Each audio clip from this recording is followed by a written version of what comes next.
I thought I'd seen every kind of difficult customer in my 15 years managing a bank, but nothing, and I mean nothing, could have prepared me for the woman who stormed into my lobby screaming that she was too important to wait in line.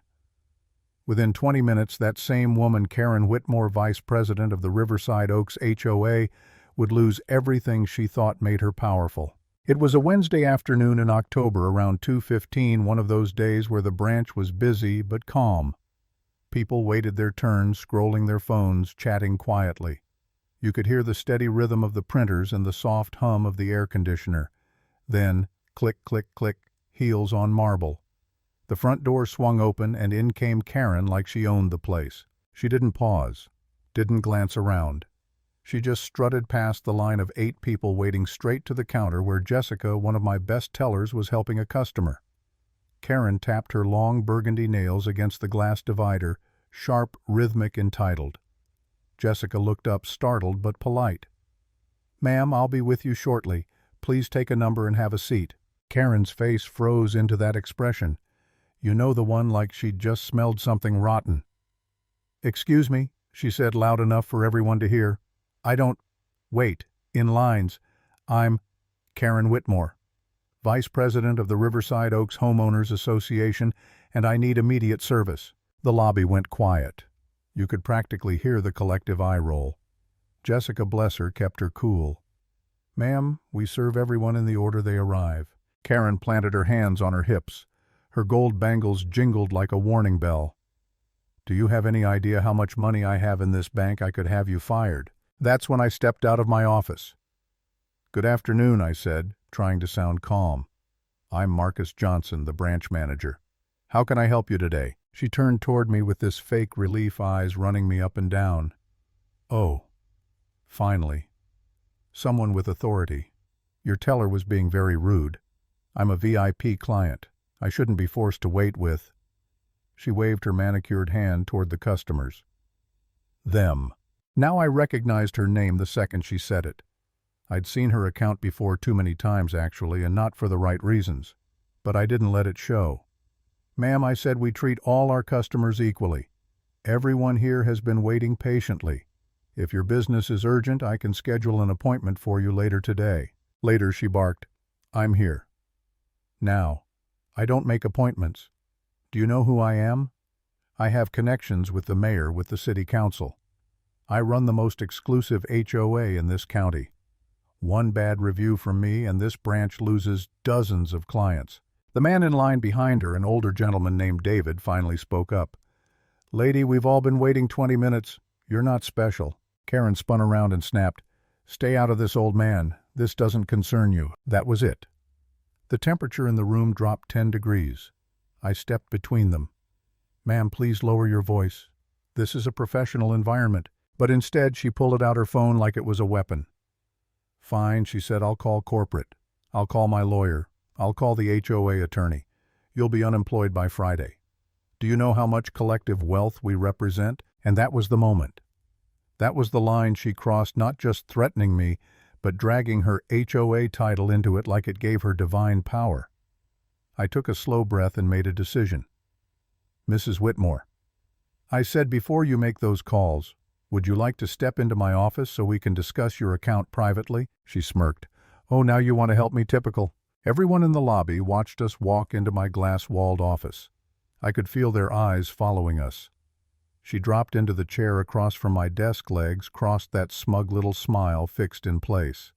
I sat down, woke up my computer, and pulled up her profile. I turned the monitor slightly so she could see.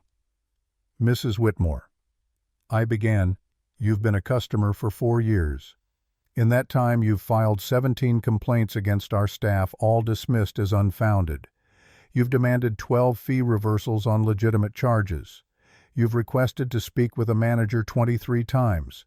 You've had 4 checks returned for insufficient funds. Your average balance is $2,300, which is actually below the threshold for VIP status. And just last month, you were denied a credit line increase due to your debt-to-income ratio." Her smirk started to falter. "And as for your HOA," I scrolled a little. "We've received notes from multiple clients in your community, 8 to be exact, who've complained about harassment and excessive fines from the Riverside Oaks board, specifically from you." Karen's voice dropped into a whisper. That's confidential information." "Not the complaints, ma'am," I said evenly. "Those came directly from the people you represent.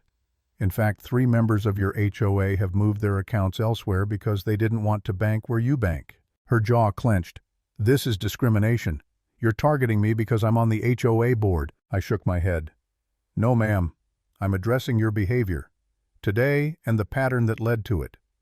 You cut the line, yelled at my staff, insulted another customer, and threatened my job. That's not leadership. That's bullying." For a second I thought she might cry or throw something. Her face went pale, then red, then pale again. "You're making me sound like some kind of monster. I just needed to make a deposit. I'm a busy woman. I have responsibilities. HOA meetings, family obligations. And so do the 8 people waiting out there," I said quietly. "Every one of them has responsibilities too. The difference is they respect other people's time." She looked away, her reflection trembling in the glass wall. Outside, I could see Jessica pretending not to watch. David stood near the door, arms crossed like a silent witness. For a moment I hesitated.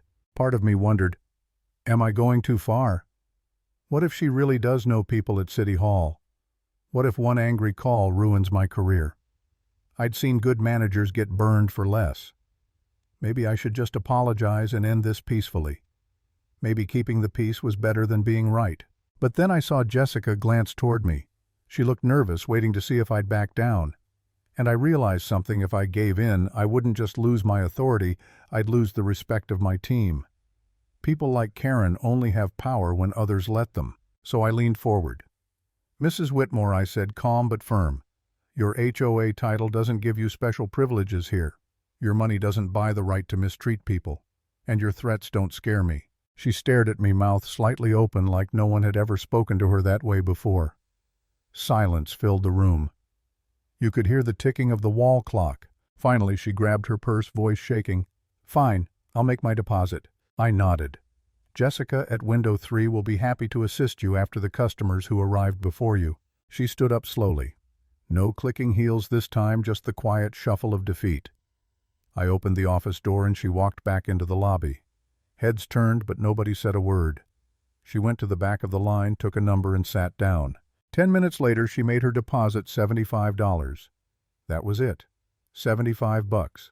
All that drama, all that shouting for $75. When she finally left, the tension lifted. David gave me a thumbs up. Jessica let out the tiniest sigh of relief. I smiled back, but inside I felt something heavier, exhaustion maybe. It wasn't easy standing up to someone like her. I didn't feel triumphant, just drained. A week later, my office phone rang. "This is Richard Peaton," the voice said, "president of the Riverside Oaks HOA." I braced myself. "Good afternoon, Mr. Peaton. I wanted to call and apologize," he said. "I heard about what happened at your branch. Apparently several residents witnessed it and word's been going around. We're taking care of it." "Taking care of it?" I asked carefully. "Yes. Karen's behavior at your bank was the final straw. We held an emergency board meeting last night. The vote was 27-3. She's been removed from her position as vice president." I sat there stunned. "You're serious?" He chuckled dryly. "Very. We'd been compiling complaints for months. Abuse of power, harassing homeowners using HOA funds for personal expenses.